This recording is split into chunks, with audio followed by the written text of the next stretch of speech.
Hello everyone. In the chapter When the Earth Shook, today we are going to do NCERT questions and some more questions. लेकिन शुरू करने से पहले अगर आप इस चैनल पर नए हैं तो चैनल को सब्सक्राइब करें जिससे कि आपको सभी चैप्टर्स के टॉपिक प्लेलिस्ट में मिलें। चलिए शुरू करते हैं question answers. Who all played help at the time of disasters, make a list. आपको डिजास्टर्स के टाइम पे कहाँ से हेल्प मिलती है, कौन हेल्प करते हैं, हमें लिस्ट बनानी है। People who help others at the time of disasters are local people, जो आसपास के लोग होते हैं वो हेल्प करते हैं। जैसे कि वहीं के सिटी के पीपल होते हैं वो गवर्नमेंट एजेंसीज आ जाती हैं, कुछ एनजीओ आते हैं, पुलिस, आर्मी जवान and air force, doctors, fireman, engineers, non government organisation, NGO बोलते हैं हम जिन्हें, वो एनजीओज काम करती हैं और गवर्नमेंट की ऑर्गेनाइजेशन नहीं होती हैं या अलग से होती हैं। कॉलेज पीपल भी कई बार हेल्प कर देते हैं। Teachers to teach what to do during these difficulties, ऐसी डिफिकल्टीज जब आ जाए तो टीचर्स वहाँ पे समझाते हैं। और फॉरेन पीपल, कुछ बाहर के लोग भी उनको सुविधा प्रदान करने पहुँच जाते हैं। A lot of people from other places came to जसमा's village। जो जसमा का विलेज था वहाँ पर बहुत सारे लोग वहाँ पहुँच गए थे हेल्प करने के लिए। Who were these people? वो कौन लोग थे? In what ways would they help the villagers? Villagers की किस तरह से उन्होंने हेल्प की थी? These are the people of cities. They have helped the villagers by। वो कैसे हेल्प कर रहे थे? After an earthquake in Jasma's village, people from cities came there। बहुत सारे लोग वहाँ से आए थे। To give food, medicine, clothes, इस तरह की चीज़ें उनको देकर हेल्प की। पुटिंग अप द टेंट्स, और टेंट्स भी लगाए। Suggesting about building their houses again, और उनको सजेस्ट किया कि हाउसेस दोबारा से बनाने चाहिए और कैसे बनाने चाहिए। Showing designs of earthquake resistant houses, उनको डिज़ाइंस भी दिखाए जिस ऐसे हाउसेस के डिज़ाइन दिखाए जिनमें कि अर्थक्वेक रेजिस्टेंट हों। Why do you think one should go under a table during an earthquake? Earthquake आने पर टेबल के नीचे क्यों छुप जाना चाहिए? During an earthquake, people are more likely to get injured by falling or flying objects। earthquake के दौरान ज़्यादातर लोगों जो इंजर्ड हो जाते हैं, जो घायल होते हैं, वो होते हैं कि ऊपर से जब बिल्डिंग से चीज़ें गिरती हैं उसकी वजह से ज़्यादा घायल होते हैं। तो इसलिए हमें किसी भी टेबल या डेस्क उनके नीचे हमें छुप जाना चाहिए। If one take shelter under a table, अगर टेबल के नीचे हम शेल्टर ले लेते हैं, he is likely to be protected from falling and flying objects. जो ऊपर से गिरने वाली चीज़ें हैं उनसे हम बहुत हद तक बच सकते हैं। Hence, it is advisable to go under a table during an earthquake। According to the TV report, thousands of people were injured and some died in Gujarat। If the buildings had been made in a way that they would not fall in earthquake, would the damage have been different? How? TV report में दिखाया गया था कि बहुत सारे लोग injured हो गए थे गुजरात में जब भुज में जब अर्थक्वेक आया था। If the buildings had been made in a way that would not fall, यानी कि अगर बिल्डिंग इस तरह से बनाई गई होती कि जो अर्थक्वेक में नहीं गिरती तो काफ़ी कुछ डैमेज अलग होता। Yes, damage would not have been so much if the buildings were made in such a way that does not get collapse easily. ऐसी बिल्डिंग जो जल्दी कॉलेप्स नहीं होती हैं, जल्दी नहीं गिरती हैं, अगर वैसी बिल्डिंग्स बनाई गई होती तो इतना डैमेज नहीं होता। Also, if lighter materials such as mud, clay and straw would have been used, then number and types of casualties would have been very less। तो casualties बहुत कम होती, बहुत कम लोग injured होते। At times like this, when people have lost their homes and all their belongings, what kind of help would they need? उन्हें किस तरह की मदद चाहिए होती है जब वो अपना घर खो देते हैं, बहुत सारी अपनी चीज़ें खो देते हैं। People would need help with food, clothes, shelters and medicines to get well। उन्हें सबसे ज़्यादा खाने की ज़रूरत, कपड़े, शेल्टर, रहने की जगह, मेडिसिन, दवाइयाँ, इन सब चीज़ों की ज़रूरत होती है। In such situations, whose help would be needed for what and for what? किस लिए उन्हें ज़रूरत होती है इन सब चीज़ों की ऐसी सिचुएशन में, और किन लोगों की ज़रूरत होती है, जैसे doctor to treat injured people, जो घायल लोग हैं तो डॉक्टर की ज़रूरत होगी। लोकल पीपल की ज़रूरत होती है जो कि फूड और क्लोथ्स उन्हें प्रोवाइड करते हैं। आर्मी जवान की भी ज़रूरत होती है to move out people who are trapped, जो ट्रैप हो गए हैं, बिल्डिंग्स में नीचे फंस गए हैं, उनको, जो फंस गए हैं उन लोगों को निकालने के लिए भी आर्मी जवान की ज़रूरत होती है। साइंटिस्ट की ज़रूरत होती है to find out areas which are earthquake prone and give new design of house. तो साइंटिस्ट होते हैं जो अर्थक्वेक प्रोन एरियाज को बता देते हैं कि यहाँ पे अर्थक्वेक आ सकता है, तो और दूसरा डिजाइन्स भी बता सकते हैं हाउसेस की, किस तरह से हाउस को बनाना चाहिए कि अर्थक्वेक से कोई फर्क ना पड़े। What type of difficulties are faced by the people during floods? कौन कौन सी difficulties face करते हैं लोग जब flood आ जाता है? What kind of a school have the children come to after the flood? Write down what people had to do make their life normal again after the flood. Flood जब आ जाए उसके बाद दोबारा से हमारी लाइफ को कैसे हम नॉर्मल बना सकते हैं। During floods people face the following difficulties, कौन कौन सी डिफिकल्टीज आ जाती हैं? देयर हाउसेस गेट डैमेज्ड, उनके हाउस सारे डैमेज हो जाते हैं। The area in which they live gets flooded and they are asked to move to a different area. बहुत बड़ी प्रॉब्लम होती है कि जब फ्लड आ जाता है तो उन्हें बोला जाता है आप दूसरी जगह पे चली जाइए, क्योंकि उनका घर तो वहाँ पे है, दूसरी जगह पे जाएंगे तो उन्हें सारी अपनी चीज़ें कैसे मिलेंगी, कैसे वो अपने लाइफ को जी पाएंगे। They do not get proper food and are cut off from the neighbouring area, जो आसपास के एरिया सबसे कट ऑफ हो जाते हैं, उनको प्रॉपर फूड नहीं मिल पाता है। There is a high risk of diseases spreading, spread हो जाती हैं डिजीजेस बहुत तरह की। After the floods the children are attending their school in the open area because their school building got damage in the floods. तो flood में क्योंकि school building भी खराब हो जाती है तो उन्हें खुले में क्लासेस लेनी पड़ती हैं। Now some more questions. How do earthquakes affect the earth and its people? Earthquake कैसे affect करता है अर्थ को और वहाँ आसपास रहने वाले लोगों को कैसे affect करते हैं? Severe earthquakes can cause a collapse of buildings and bridges, burying everything under the earth. सब कुछ अर्थ के नीचे दब जाता है, जैसे कि आप देख रहे हैं यहाँ पे पिक्चर में भी एकदम से सडन एक अर्थक्वेक आया और कार नीचे दब गई। तो इस तरह से प्रॉब्लम्स आ जाती हैं। जैसे आप नेक्स्ट पिक्चर में भी देख रहे हैं, हिली एरिया में अर्थक्वेक आया हुआ है तो लैंडस्लाइड भी हो गई है। Earthquakes in hilly areas can cause landslide, तो अर्थक्वेक जब आ जाता है तो लैंडस्लाइड्स हो जाती है, सड़क पूरी बंद हो जाती है, लोगों को आने जाने में भी प्रॉब्लम होती है। Many people die and rendered homeless during earthquake, earthquake के दौरान बहुत सारे लोग होमलेस हो जाते हैं, उनके पास घर नहीं रहते।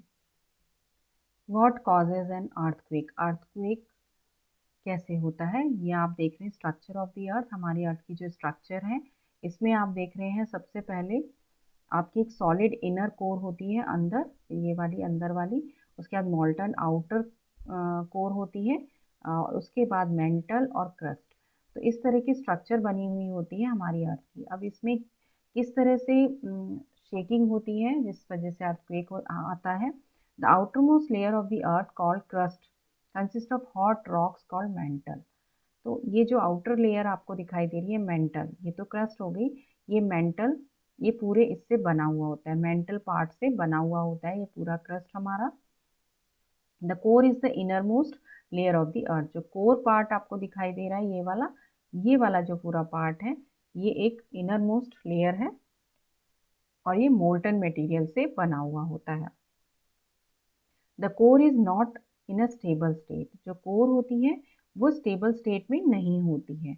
A lot of movement is going on inside it, इसमें बहुत ज़्यादा हमारे मूवमेंट होते रहते हैं। The moving land masses sometimes bump against each other, जो मूविंग लैंड होती है इसके अंदर की उसमें बहुत ज़्यादा अंदर बम्प्स होते रहते हैं, sometimes bump against each other and these bumps make a land shake resulting in earthquake. तो लैंड शेक होती है, आपस में ये टकराती हैं और इसी से ये जो मोल्टन एरिया है यही सब हमारा आपस में लेयर्स टकराती हैं और इसी वजह से अर्थक्वेक हो जाता है। What should you do when there is an earthquake? Earthquake जब होता है तो हमें क्या करना चाहिए? We must run out of the building and move to an open area. हमें बाहर की तरफ जाना चाहिए, बिल्डिंग से बाहर निकल जाना चाहिए। Stay away from electric poles and trees. हमें इलेक्ट्रिक पोल से और ट्रीज से दूर रहना चाहिए। Take refuge under a table to protect ourselves from falling objects. हमें किसी टेबल के नीचे, डेस्क के नीचे छुप जाना चाहिए, जिससे कि कोई भी ऊपर से ऑब्जेक्ट गिरे तो हमें प्रॉब्लम ना हो। We should not enter any building even after the earthquake stops. अगर अर्थक्वेक रुक भी जाता है उसके बाद भी हमें बिल्डिंग के अंदर नहीं जाना चाहिए। There is always a danger of damage portions falling later. कई बार डैमेज वाली जगह से भी कुछ चीज़ें गिरने की आशंका रहती है। What does the government do when a disaster strike? जब डिजास्टर हो जाता है कोई भी तो गवर्नमेंट क्या करती है? The Indian arm forms are trained to help in difficult condition. जो इंडियन आर्म फोर्सेज होती हैं वो ट्रेंड की जाती हैं इन सब डिफिकल्ट सिचुएशंस के लिए। They drop food packets, clothes, water packets and medicine, ये सभी वहाँ पर अफेक्टेड एरियाज में ड्रॉप किए जाते हैं। The red cross society supplies urgent medical relief. Urgent red cross society एक तरह की सोसाइटी है जिससे कि मेडिकल रिलीफ दिया जाता है। NCC help the people affected at the disaster site. Disaster वाली जगह पर एनसीसी के लोग भी हेल्प करते हैं। FAO, ILO, WHO and NGOs also help at the time of disaster। ये कुछ एजेंसीज हैं जो डिजास्टर के टाइम पे हेल्प करती हैं गवर्नमेंट की। How should one deal with a disaster? हमें डिजास्टर से कैसे डील करना चाहिए अगर कोई भी डिजास्टर हो जाता है? Keep important phone numbers. हमेशा हमारे पास हमारे phone numbers, important phone numbers ज़रूर होने चाहिए, जैसे कि एम्बुलेंस, फायर और पुलिस, इनके नंबर ज़रूर होने चाहिए। Keep a bag that contains a torch. एक बैग हमेशा तैयार रहना चाहिए जिसमें टॉर्च, पेयर ऑफ क्लोथ्स हमारे रखे हों, नॉन पेरिशेबल फूड आइटम्स रखे हों और हमेशा रेडी रहे ये सारी चीज़ें। Beware of the kind of disaster your area is prone to। और आपको अगर आप पता है या आपको अपना पता कर लेना चाहिए जिस एरिया में रह रहे हैं कि वहाँ पे कोई भी डिजास्टर आ सकता है कि नहीं, हमें पहले से पता होना चाहिए। Now, when a disaster strikes, pick up your emergency bag, switch off all the electric points and move out of the house as soon as possible। जैसे ही आपको लगे कि डिजास्टर हो गया है कोई भी, तो हमें इमरजेंसी बैग जो हमने तैयार कर रखा है उसको ले जाना चाहिए और हमारे इलेक्ट्रिक पॉइंट्स को स्विच ऑफ कर देना चाहिए और घर को जल्दी से जल्दी छोड़ देना चाहिए। Avoid using elevators. एलिवेटर्स को यूज़ नहीं करना चाहिए। कभी भी कोई भी डिजास्टर हो तब हमें जो एक्सेलरेटर्स होते हैं उनको भी यूज़ नहीं करना चाहिए और जो हमारी लिफ्ट्स होती हैं उनको भी यूज़ नहीं करना चाहिए। हमें सिर्फ स्टेयर्स को यूज़ करना चाहिए। Encourage people to face the situation bravely. और हमें घबराना नहीं चाहिए, बहुत ही ब्रेवली सिचुएशन को हैंडल करना चाहिए। Encourage people around you to help by cash and in kind. अपने आसपास के लोगों की हेल्प करनी चाहिए, चाहे हमें पैसे से करना पड़े या अपने हाथ पैरों से, किसी से भी हमें हेल्प करनी चाहिए। Safety precautions during an earthquake. Earthquake के दौरान हमें सेफ्टी प्रिकॉशन लेने चाहिए। कौन कौन से सेफ्टी प्रिकॉशन लेने चाहिए हमें, यहाँ पर आप पिक्चर में देख सकते हैं। सबसे पहले आप देखेंगे यहाँ पर एक बच्चा है, नीचे की तरफ नील डाउन हो गया है। इस तरह से हमें झुक जाना चाहिए, टेबल के नीचे जाना चाहिए, टेबल के नीचे सर को बचाकर, हाथ रखकर हमें बचाना चाहिए। इस तरह की चीज़ें करनी चाहिए। दौड़ भाग नहीं करनी चाहिए, एकदम से हम घबरा के दौड़ भाग करें वो भी नहीं करना चाहिए।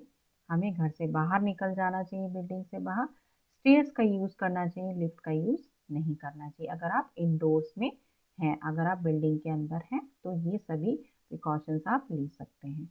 इसी तरह से अगर आप आउटडोर्स हैं, घर से बाहर हैं, तो आप बिल्डिंग से दूर हो जाएं, किसी भी बिल्डिंग से। और कार चला रहे हैं, ड्राइव कर रहे हैं तो थोड़ा सा स्पीड को स्लो कर लें। और अगर आप दूर कहीं पर भी खड़े हैं तो ये ध्यान रखें इलेक्ट्रिक पोल और इन सब चीज़ों से आपको दूर रहना चाहिए। और आपको एकदम दौड़ भाग नहीं करनी चाहिए।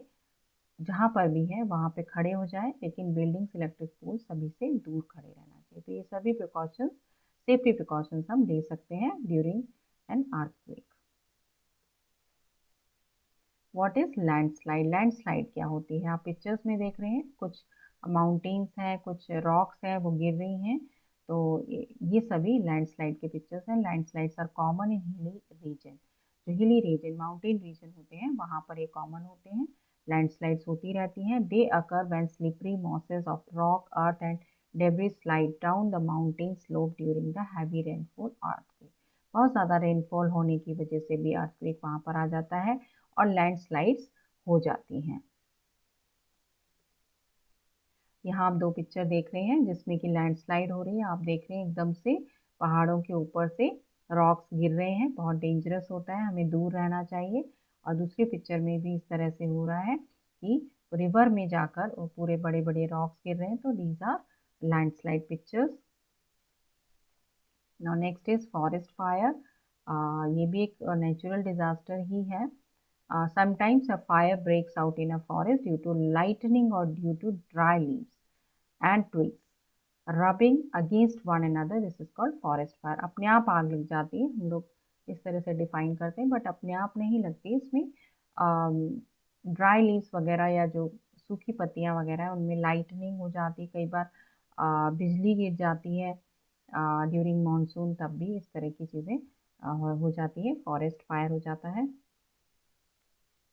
How is the intensity of earthquakes measured? हमारी अर्थक्वेक की इंटेंसिटी, उसको कैसे मेजर किया जाता है? The intensity of earthquake is measured on Richter scale. कौन से स्केल पे मेजर करते हैं हम? रिक्टर स्केल पे, यूजिंग ए सिस्मोग्राफ। कौन सा हम इंस्ट्रूमेंट यूज करते हैं? That is seismograph. सिस्मोग्राफ को हम यूज करते हैं। और स्केल कौन सा रिक्टर यूज करते हैं? Richter scale. आप यहाँ पे पिक्चर देख रहे हैं सिस्मोग्राफ की। और सिस्मोग्राफ कैसे बना होता है, ये सारी आपको पिक्चर दी है। एक बेस लगाया जाता है, उसमें वाइब्रेशंस के लिए सिलिंड्रिकल ड्रम लगाया जाता है, रोटेट करता है ये। यहाँ पे वाइब्रेशंस होते हैं तो कुछ ड्राइंग बनती है। ऊपर एक वेट लगाया जाता है और ये ऊपर एक फ्रेम है और एक वायर से इसको कनेक्ट किया जाता है। Next, draw a label the cross section structure of the earth. Structure of earth अभी हम पढ़ रहे थे। सबसे पहले क्रस्ट होता है, फिर मेंटल, फिर inner core and the outer core. इस तरह से हमारे ये जो अर्थ है वो बनती है।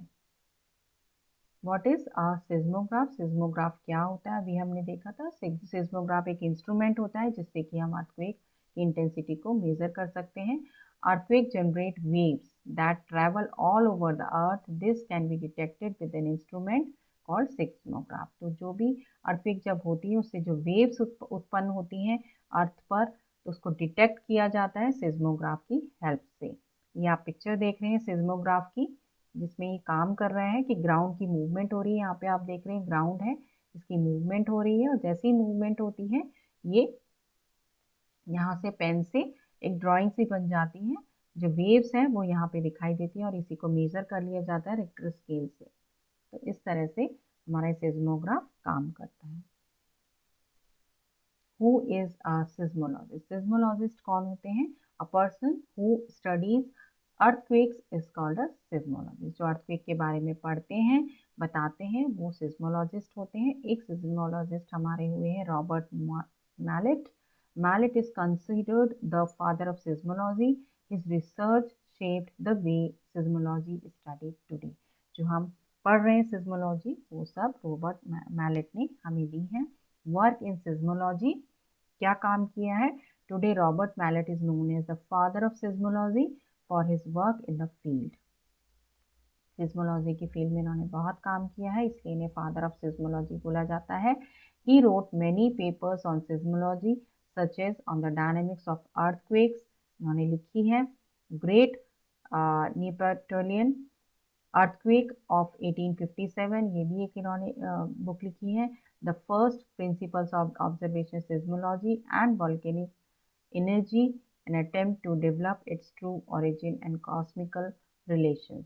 These books are part of the foundation of modern seismology. तो इस तरह से रॉबर्ट मैलेट ने हमें सिस्मोलॉजी सिखाई है कि हम अर्थक्वेक के बारे में स्टडी कर सकते हैं। Thank you students. इस चैप्टर से रिलेटेड वीडियोस और एनसीईआरटी चैप्टर से रिलेटेड वीडियोस देखने के लिए डिस्क्रिप्शन बॉक्स में लिंक देख सकते हैं और आने वाली वीडियोस को देखने के लिए सब्सक्राइब करें अपना चैनल माइलस्टोन।